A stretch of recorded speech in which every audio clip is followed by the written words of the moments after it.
दोस्तों, अगर हमारा मन खाली हो जाए तो हम उसमें कुछ ऐसी चीज डाल सकते हैं, कुछ ऐसे विचार डाल सकते हैं जिससे हम अपने मन की बकबक को शांत कर सकते हैं। जो विचारों का सैलाब हमारे मन में चलता रहता है उन्हें हम बहुत अच्छी तरह रोक सकते हैं।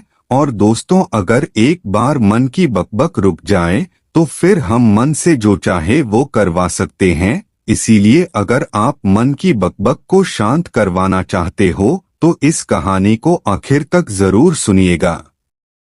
एक नगर की बात है। उस नगर में एक नौजवान युवक रहता था। उसका नाम रमेश था। उसे एक समस्या थी और उसकी समस्या यह थी कि उसका मन हर समय भटकता रहता था। उसके मन में हर समय कोई न कोई नकारात्मक विचार चलते रहते थे।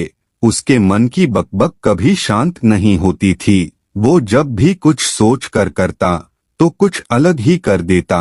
कभी वह अपने अतीत के बारे में सोचकर पछताता था कि काश मैंने उस काम को, उस समय को कुछ ऐसा कर दिया होता, उस काम को वैसा कर दिया होता। या फिर वो अपने भविष्य के बारे में सोचता रहता और डरता रहता कि कहीं भविष्य में ऐसा हो गया तो क्या होगा, कहीं मैं असफल हो गया तो क्या होगा, अगर मुझसे कोई गलती हो गई तो लोग मेरा मजाक उड़ाना शुरू कर देंगे। और ऐसे ही कई सारे नकारात्मक और असफलता से भरे विचार उसके मन में आते रहते थे। रमेश हमेशा ही अपने विचारों में खोया रहता। वो अपने विचारों से मुक्ति पाना चाहता था। रमेश चाहता था कि उसके मन में कोई भी फालतू विचार कभी भी न आए, लेकिन हर समय विचारों का सैलाब उसके मन में उठता ही रहता। इसीलिए जीवन से वो बहुत परेशान हो गया था। फिर एक दिन उसे किसी ने बताया कि यहाँ पास के ही जंगल में एक बौद्ध भिक्षु रहते हैं, उनके पास जाओ, वो तुम्हारी मानसिक समस्या का समाधान अवश्य कर देंगे। यह सुनकर रमेश तुरंत ही बौद्ध भिक्षु के पास चला जाता है और अपनी सारी समस्या उन्हें बताता है। बौद्ध भिक्षु भी रमेश की बातों को बड़े ही ध्यान से सुन लेते हैं और उससे कहते हैं कि तुम मुझसे क्या जानना चाहते हो। यह सुनकर रमेश कहता है, हे गुरुदेव, मैं अपने मन को शांत व खाली करना चाहता हूँ। मैं आपसे यह जानना चाहता हूँ कि मन को खाली व शांत कैसे करते हैं। मेरा मन हर वक्त विचारों से भरा रहता है। मेरा ध्यान एक जगह लग ही नहीं पाता है, जिसके कारण मेरे हर काम में समस्या आ जाती है। मैं एक चीज करता हूँ तो नकारात्मक विचारों के कारण दूसरी चीज पर पहुंच जाता हूँ। मेरा मन एक जगह ठहरता ही नहीं है और यूं ही हर दिन मेरे मन में हजारों विचार चलते रहते हैं। और यह कब होता है, क्यों होता है, मुझे कुछ पता नहीं चलता। बहुत देर बाद मुझे एहसास होता है कि मैं क्या करने बैठा था और क्या करना चाहता हूँ। मैं चाहता हूँ कि मेरे मन में एक भी विचार न आए। जब मैं चाहूँ तभी मेरे मन में विचार आए। फिर बौद्ध भिक्षु ने कहा, किसी समस्या का समाधान तभी निकाला जाता है जब हम उस समस्या की जड़ तक पहुँच जाते हैं, समस्या को ठीक से समझते हैं और जानते हैं। आगे बौद्ध भिक्षु कहते हैं, जिस मन को तुम खाली करना चाहते हो, क्या तुमने उस मन को कभी भी थोड़ा बहुत भी समझा है, जाना है? यह सुनकर रमेश ने कहा कि महाराज, मैंने अपने मन को जानने की बहुत कोशिश की है, लेकिन मैं जितना इसके बारे में जानता हूँ मेरा मन उतना ही रहस्यमय हो जाता है। फिर बौद्ध भिक्षु ने उस युवक को एक घड़ा देते हुए कहा कि जाओ, इस घड़े में छोटे छोटे पत्थर भरकर लेकर आओ। फिर वो युवक वहां से गया और छोटे छोटे पत्थर भरकर लेकर आया और उस घड़े को बौद्ध भिक्षु के पास रख दिया। फिर बौद्ध भिक्षु ने उस युवक से कहा कि इस घड़े को तुम अपना मन समझो और इस घड़े में भरे पत्थरों को अपने विचार समझो। अब इस घड़े में और पत्थर डालो। उस युवक ने उस घड़े में और पत्थर डालना शुरू किया। क्योंकि घड़ा पहले से ही भरा हुआ था तो पत्थर डालने के बाद बाकी सारे पत्थर नीचे गिरने लगे। फिर बौद्ध भिक्षु ने उस युवक से कहा, रुको, जरा ध्यान से देखो, अब घड़े में पत्थर नहीं आ रहे हैं बल्कि पत्थर नीचे गिर रहे हैं। क्योंकि यह एक घड़ा है, जो इसमें आ सकता था वह आ गया। अब इसमें और पत्थर नहीं आएंगे। अगर दूसरे पत्थर डालने हैं तो पहले वाले पत्थरों को निकालना होगा। यह सुनकर उस युवक ने कहा, गुरुदेव, मैं आपकी बात समझ गया हूँ कि आप मुझे क्या बताना चाहते हैं। हमें अपने मन को विचारों से ही खाली कर देना चाहिए। रमेश की यह बात सुनकर बौद्ध भिक्षु मुस्कुराने लगे और कहा, पहले मेरी पूरी बात तो सुन लो, उसके बाद मन को खाली कर लेना। फिर बौद्ध भिक्षु ने उसको कहा कि हमारा मन एक घड़े से बिल्कुल उल्टा है, क्योंकि घड़े को तुम पत्थरों से भर सकते हो, लेकिन मन को विचारों से नहीं भर पाओगे, क्योंकि मन तो हमेशा खाली रहता है।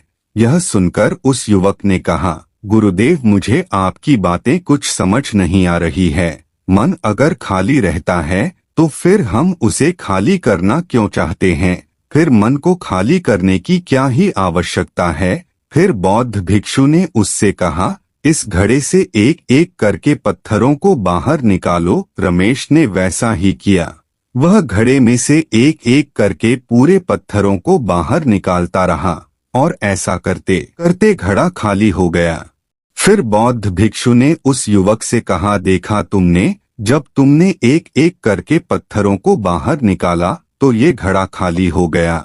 अब तुम इस घड़े में कोई भी पत्थर डाल सकते हो, दूसरे पत्थर डाल सकते हो, या फिर उन्हीं पत्थरों को दोबारा डाल सकते हो, आधा भर सकते हो या फिर पूरा भी भर सकते हो। फिर वह युवक कहता है, गुरुदेव, मैं भी तो यही कह रहा हूँ कि मुझे अपने मन को खाली करना है। यह तो एक पत्थर है, इसे आसानी से निकाला जा सकता है और घड़े को खाली किया जा सकता है, लेकिन गुरुदेव, मैं अपने मन को खाली कैसे करूं? फिर बौद्ध भिक्षु ने कहा, इस घड़े में एक पत्थर डालो और दो पत्थर निकालो। यह सुनकर उस युवक ने कहा, गुरुदेव, यह कैसे हो सकता है? जब इस घड़े में एक पत्थर होगा तो एक ही पत्थर निकलेगा, दो कैसे निकलेंगे? फिर बौद्ध भिक्षु ने उससे कहा, ऐसा नहीं हो सकता है, तो ऐसा ही करो कि इस घड़े में दो पत्थर डालो और चार निकालो। रमेश ने कहा, महाराज, ऐसा कैसे हो सकता है? यह कोई चमत्कारिक घड़ा तो है नहीं कि एक डालो तो दो निकलेंगे, दो डालो तो चार निकल आएंगे। यह सुनकर बौद्ध भिक्षु ने कहा, यह घड़ा तो चमत्कारिक नहीं है, लेकिन तुम्हारा मन तो चमत्कारिक है। उसमें से अगर तुम एक विचार बाहर निकालते हो तो उसके साथ दो विचार आते हैं, और जब तुम उन दो विचारों को पकड़ते हो तो उसके साथ चार विचार निकलते हैं, और फिर ऐसा करते करते विचारों की एक लंबी श्रृंखला बन जाती है, और फिर तुम कहीं नहीं रुकते, एक के बाद एक विचारों को पकड़ते जाते हो। यह मिट्टी का घड़ा तो पत्थरों से भर जाएगा, लेकिन तुम्हारा मन कभी नहीं भरता। वो हमेशा खाली है, लेकिन वह खाली नहीं करता। यह इस मन की माया है कि सब कुछ है, लेकिन फिर भी कुछ नहीं। फिर उस युवक ने कहा, गुरुदेव, मैं आपकी बात समझ रहा हूँ, लेकिन क्या मैं हमेशा अपने विचारों के जाल में ही फंसा रहूंगा? क्या मन के इस माया जाल से निकलने का कोई रास्ता नहीं है? फिर बौद्ध भिक्षु ने कहा, इस मिट्टी के घड़े में आधे पत्थर भर दो। फिर उस युवक ने ऐसा ही किया। फिर बौद्ध भिक्षु ने कहा, अब इन पत्थरों में से कोई एक पत्थर चुनो और उस पत्थर की एक छोटी सी मूर्ति बनाकर मुझे दे दो। मैं जानता हूँ कि तुम एक अच्छे कलाकार हो। रमेश ने एक पत्थर निकाला और उस पत्थर को बौद्ध भिक्षु के सामने ही तराशने लगा। पत्थर को तराशते वक्त उसे लगा कि यह पत्थर अच्छा नहीं है। फिर उसने दूसरा पत्थर घड़े से निकाला, लेकिन उसे वो पत्थर भी पसंद नहीं आया। फिर उसने तीसरा पत्थर निकाला, लेकिन वो तीसरा पत्थर भी उसे पसंद नहीं आया। उसका रंग अच्छा नहीं था। ऐसा करते करते उस युवक ने सारे ही पत्थरों को बाहर निकाल दिया। उस युवक को ऐसा करते हुए बौद्ध भिक्षु बड़े ही ध्यान से देख रहे थे। फिर बौद्ध भिक्षु ने उससे कहा कि जो तुमने सबसे पहले पत्थर निकाला था, उस पत्थर को यह समझकर तराशो कि इसके बाद तुम्हारे पास कोई और पत्थर नहीं है। और यह एक ही पत्थर तुम्हारे पास है। जैसा बौद्ध भिक्षु ने कहा, फिर उस युवक ने वैसा ही किया। उसी एक पत्थर को लेकर तराशना शुरू किया और उसने उस पत्थर से एक बहुत ही सुंदर मूर्ति बनाई और बौद्ध भिक्षु को भेंट की। और बौद्ध भिक्षु से कहा, गुरुदेव, इस पत्थर से इतनी सुंदर मूर्ति बन सकती थी, मैं यह सोच भी नहीं सकता था। उस युवक की बात सुनकर बौद्ध भिक्षु ने कहा कि जब तुम्हारे पास और कोई दूसरा विकल्प नहीं होता है, तब हम उस विकल्प में ही संपूर्ण ऊर्जा लगाते हैं और उसी को सबसे बेहतर बनाते हैं। और जब हमारे पास कई सारे विकल्प होते हैं तो हम पत्थर चुनते भी नहीं और मूर्ति बनती भी नहीं। हमारा मन भी एक विचार के पीछे हजारों विकल्प खोल के रख देता है और एक मुख्य विचार को छोड़कर उन हजारों फालतू के विचारों में उलझकर हम रह जाते हैं। फिर उस युवक ने कहा, गुरुदेव, मैं आपकी बातों को बहुत अच्छे से समझ गया हूँ, लेकिन अब मुझे क्या करना चाहिए? कृपया आप मेरा मार्गदर्शन करें। बौद्ध भिक्षु ने उस युवक से कहा कि मन को खाली करना, साफ करना 1-2 दिन का काम नहीं है, यह बहुत लंबी प्रक्रिया है। तो क्या तुम इसके लिए तैयार हो? वो युवक कहता है, जी गुरुदेव, तैयार हूँ, चाहे कितनी भी लंबी प्रक्रिया क्यों न हो। फिर बौद्ध भिक्षु ने उस युवक से कहा कि मन को खाली और नकारात्मक विचारों से दूर रखने के 6 तरीके हैं और उन्हें एक एक करके समझते हैं। पहला तरीका है कि ऐसे लोगों का साथ छोड़ दो जो तुम्हें कमजोर, पिछड़ा हुआ, लक्ष्यहीन महसूस कराए। अक्सर हमारे आसपास ऐसे लोग होते ही हैं जो हमसे पद और धन में ऊपर होते हैं और इसी पद और धन के घमंड में वो अपने नीचे के लोगों को कुछ भी नहीं समझते। इसीलिए ऐसे लोगों के पास रहना ही नहीं चाहिए और ऐसे लोग अपने से छोटे लोगों को हमेशा यही महसूस कराते हैं कि आप कितने छोटे हैं और इसीलिए वो छोटे लोग अपने जीवन में कुछ बड़ा हासिल कर ही नहीं सकते। इसके अलावा कई बार हमारे मित्र और घर परिवार के सदस्य भी ऐसे होते हैं जो अक्सर हमें छोटा महसूस कराते हैं, हमें नीचा दिखाने की कोशिश करते हैं, लोगों के सामने हमारा मजाक बनाते हैं। तो ऐसे लोगों से जितना दूर हो सके उतना दूर रहो। ये लोग ऐसे होते हैं कि तुम्हारी नजरों से तुम्हारी गरिमा को दूर करके तुम्हें लक्ष्यहीन बनाते हैं और फिर तुम्हें खुद की काबिलियत पर शक होना शुरू हो जाता है। तुम्हारे अंदर खुद के प्रति नकारात्मक भावनाएं आ जाती हैं और ये नकारात्मक विचार तुम्हें मानसिक तनाव और चिंता की ओर ले जाते हैं। फिर बौद्ध भिक्षु ने दूसरा तरीका बताते हुए कहते हैं कि तुम बहुत ही कम और चुनिंदा लोगों को ही अपना मित्र बनाओ। ऐसे लोगों को ही अपना मित्र बनाओ जिनसे तुम कुछ सीख सकते हो, जिनकी तुम इज्जत कर सकते हो, जो तुम्हारी भावनाओं को समझ सके, जिनकी सोच तुमसे मेल खाती हो, जो जीवन में तुम्हें आगे बढ़ने में सहायता करें। हमारे जीवन और चरित्र में हमारे माँ बाप के बाद हमारे मित्रों का ही सबसे ज्यादा योगदान होता है। इसलिए मित्रों का सही होना भी बहुत आवश्यक है। कहा भी जाता है, तुम उन 5 लोगों का प्रतिबिंब हो जिनके साथ तुम सबसे ज्यादा वक्त बिताते हो। अगर तुम्हारे आसपास के 5 लोग जिनके साथ तुम सबसे ज्यादा वक्त बिताते हो वे ईमानदार हैं, तो तुम भी धीरे धीरे ईमानदार होना शुरू कर दोगे। और अगर वो 5 लोग अमीर हैं, तो तुम भी धीरे धीरे अमीर बनना शुरू कर दोगे। कहने का मतलब यही है कि तुम वैसे ही बन जाते हो जिस तरह के लोगों के साथ तुम अपना समय व्यतीत करते हो। किसी महान दार्शनिक ने कहा था कि तुम मुझे किसी भी इंसान के मित्रों से मिलवा दो, मैं उसके मित्रों को देखकर उस इंसान का भविष्य बता दूंगा। हमारी सबसे बड़ी समस्या यह है कि हम लोगों को नहीं बोल पाते हैं। जिन लोगों के साथ हम रहना पसंद भी नहीं करते हैं, न चाहते हुए भी हमें उन नकारात्मक लोगों के साथ वक्त बिताना पड़ता है। इसलिए सबसे पहले हमें अपनी जिंदगी में उन लोगों को ना कहना आना पड़ेगा जिनके साथ रहकर हमें लगता है कि ये हमारी जिंदगी खराब कर रहे हैं। अगर ये हमारी जिंदगी में न हो तो शायद हम ज्यादा खुश रहेंगे।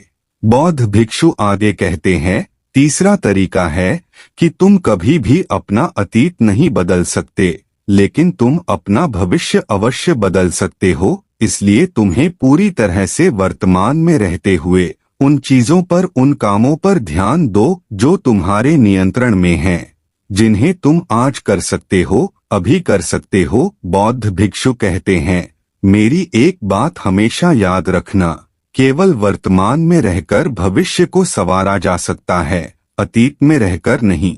इसीलिए वर्तमान में जीने की आदत डालो। चौथा तरीका है कि तुम स्वस्थ और पौष्टिक खाना खाओ।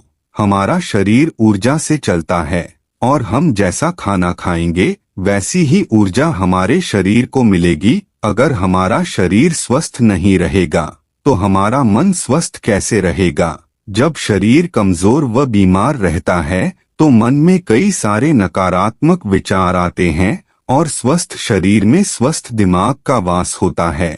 इसलिए शरीर को स्वस्थ व मजबूत रखना हमारी जिम्मेदारी है। बौद्ध भिक्षु कहते हैं कि पांचवा तरीका यह है कि रोज ध्यान करो। ध्यान करने का सबसे उपयुक्त समय सुबह या फिर रात को सोने से पहले होता है, लेकिन अगर तुम्हें ध्यान में गहरा जाना है तो सबसे उपयुक्त समय रात का ही होता है। रात में सोने से पहले ध्यान करने से नींद में भी सुधार होता है और बहुत गहरी नींद आती है। ध्यान करने के लिए तुम अपनी सांसों पर ध्यान केंद्रित कर सकते हो या फिर तुम अपने मन में उठने वाले विचारों पर भी अपना ध्यान केंद्रित कर सकते हो। मन में उठने वाले विचारों पर ध्यान केंद्रित करने से ध्यान करने वालों का ज्यादा फायदा होता है, क्योंकि इसमें आसानी से गहरे ध्यान में उतरा जा सकता है। अगर तुम ध्यान नहीं कर सकते हो तो रोज खुद के साथ अकेले में वक्त बिताओ, खुद के व्यवहार को समझो, देखने की कोशिश करो कि मन में किस तरह के विचार उठ रहे हैं और क्यों उठ रहे हैं। बौद्ध भिक्षु आगे बताते हुए कहते हैं, छठा तरीका है कि तुम नई नई जगह घूमने जा सकते हो, क्योंकि एक पुरानी कहावत है कि एक लंबी यात्रा आपको 100 किताबों के बराबर ज्ञान देती है। गौतम बुद्ध अपने जीवन काल में 9 महीने लगातार घूम रहे थे। उनके भ्रमण करने का यही कारण था कि नई नई जगह जाने से ज्ञान की प्राप्ति के साथ साथ मन को एक नयापन भी प्राप्त होता है। नई जगह घूमने जाने पर हमारा मन उत्साहित रहता है। फिर बौद्ध भिक्षु कहते हैं, मन के जाल में कभी मत फंसो, मन को खाली करने की कोशिश मत करो। जीवन में ध्यान करना सीखो, अपने ध्यान को केंद्रित करो, अपने ध्यान में एकाग्रता लाओ और जीवन में जो कर रहे हो उसे पूरी मेहनत के साथ अंतिम समझकर करो। उस काम को ऐसे करो कि उसके बाद तुम्हें और कुछ नहीं करना है, और जब फिर दूसरे विचार पर कार्य करो तो बस उसी पर कार्य करो, किसी तीसरे विचार पर नहीं। मन के माया जाल से निकलना इतना आसान नहीं, लेकिन ध्यान करने से सब कुछ पाया जा सकता है।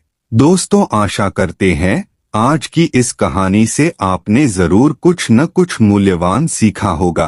कहानी अच्छी लगी हो तो वीडियो को लाइक और चैनल को सब्सक्राइब जरूर कर दीजिएगा। मिलते हैं अगले वीडियो में, तब तक के लिए धन्यवाद।